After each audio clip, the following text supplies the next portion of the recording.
And a bada bing, bada boom, once again, it's Baltimore Dude right here on the mobile device. Let's do the damn thing. And what's up, guys? I hope this video finds you all well and feeling blessed and feeling fantastic. I want to speak to you about the legendary, well, it's actually exotic, but the legacy of the Gjallarhorn.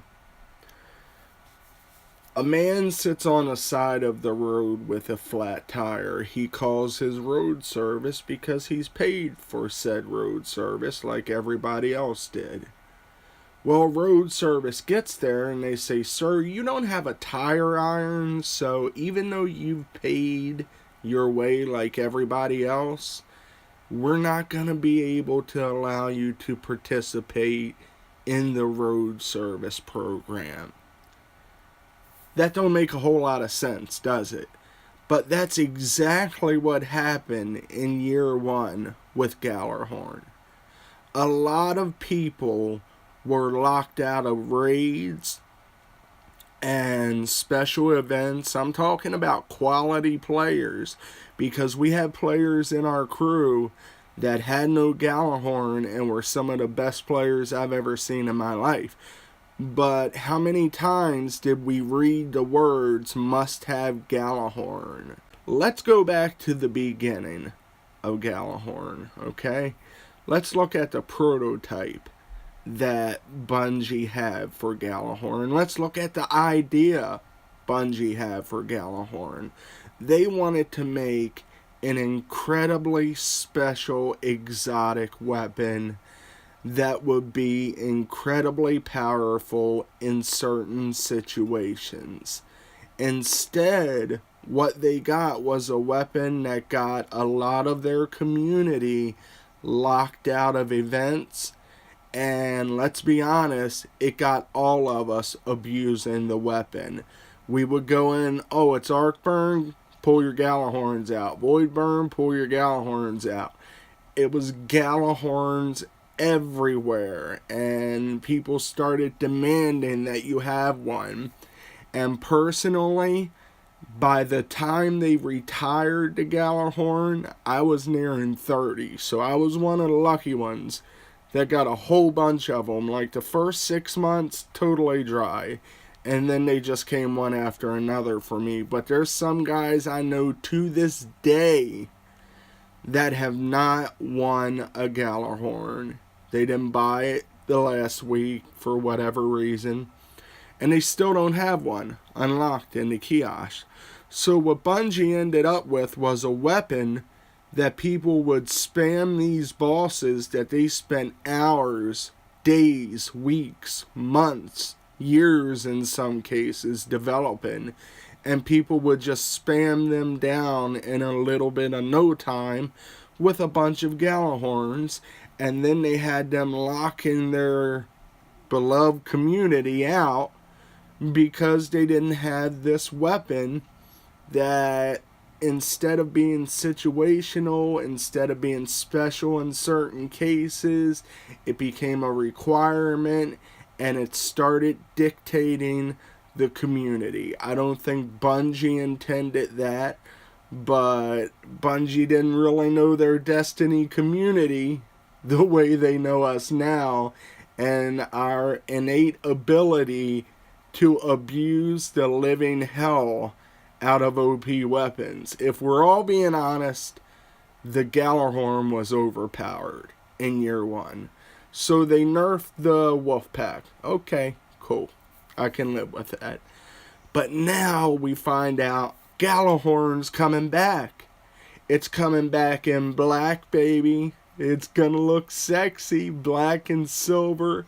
We got the gjallarwing coming along with it. So we find out it's coming back.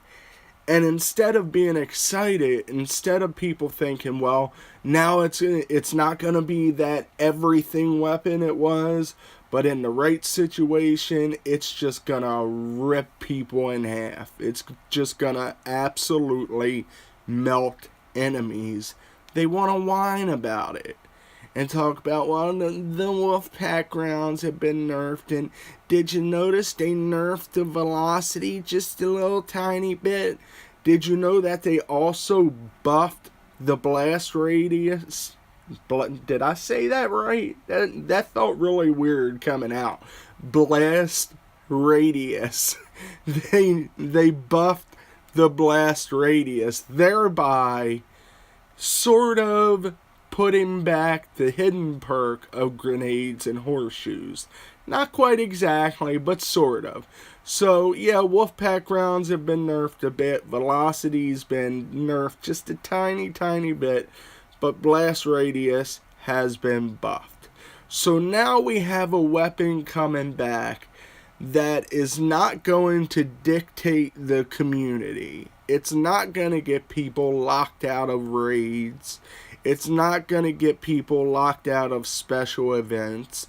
But I liken it to the new Dragon's Breath. I think it's far better than the new Dragon's Breath, and it outclasses it by a country mile.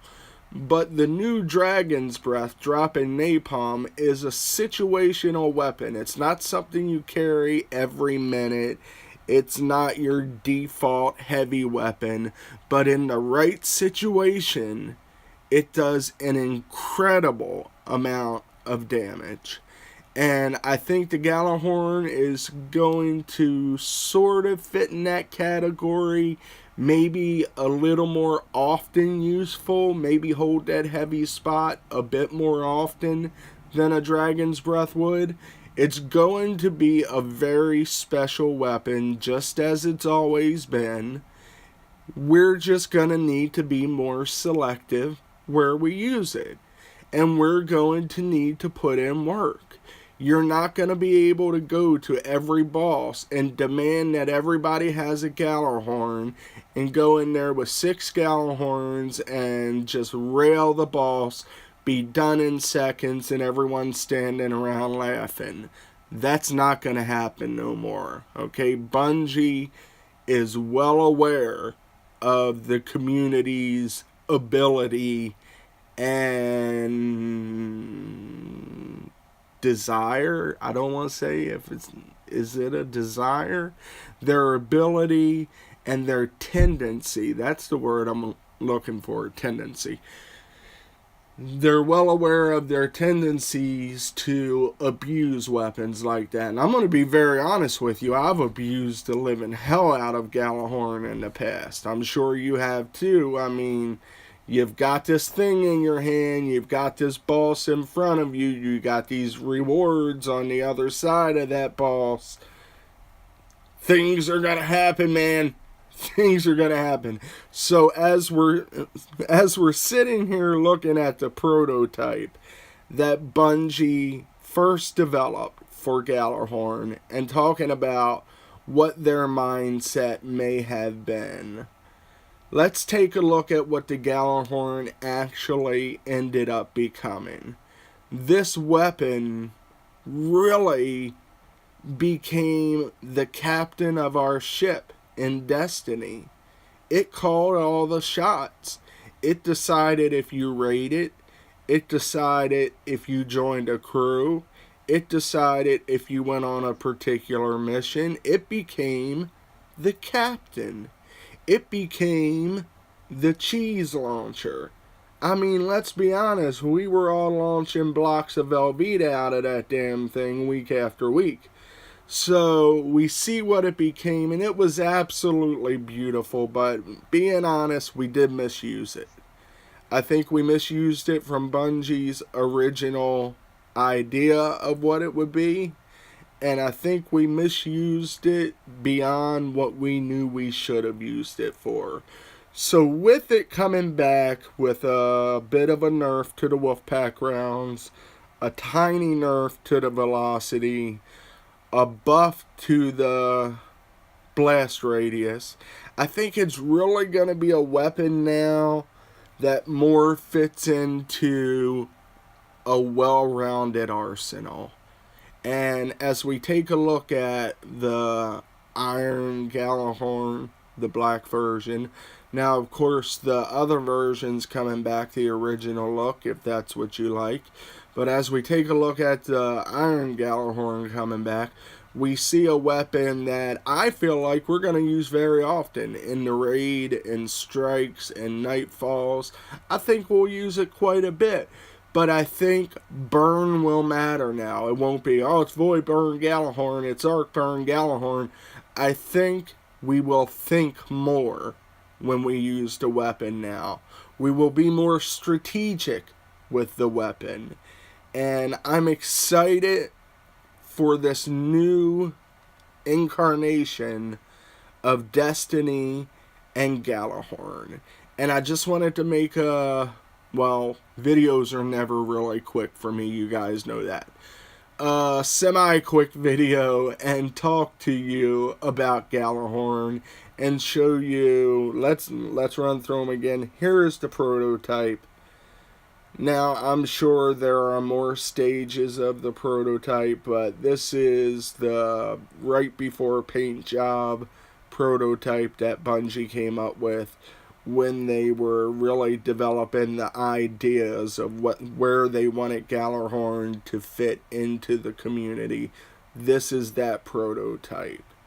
And then we have the painted version here that became our best friend and our worst enemy. And the same for Bungie. And here we unveil, well, we're not unveiling, it's been seen. I'm going to unveil it again, though.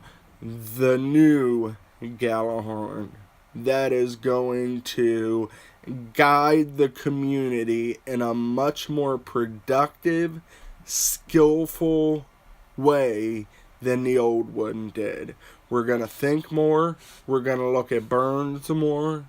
We're just simply going to use the weapon smarter and not be able to, or even desire to, abuse it the way we did. See, I'm one of those guys that thinks when the Gjallarhorn was taken away, I think we all became better players. When primary burns were taken away, and I did a video about them coming back to exotics, and I'd like to see that, but I think the absence of some primary burn and the absence of Gjallarhorn actually made us better players because we had to strategize more, we had to communicate more, we had to come up with alternate plans, and we had to talk to each other and think of other ways to win, and that's definitely a positive thing. So with Gjallarhorn coming back, I think it's coming back into the hands of better players than it originally found its way to. So that's my thoughts on the beginning and current state of Gjallarhorn that is soon to come. So if you guys have an opinion, don't hesitate for 1 minute to drop a comment. I will most certainly respond to it. I appreciate all the views we've been getting. If we could get some more thumbs up, that would be absolutely awesome. That would make my day.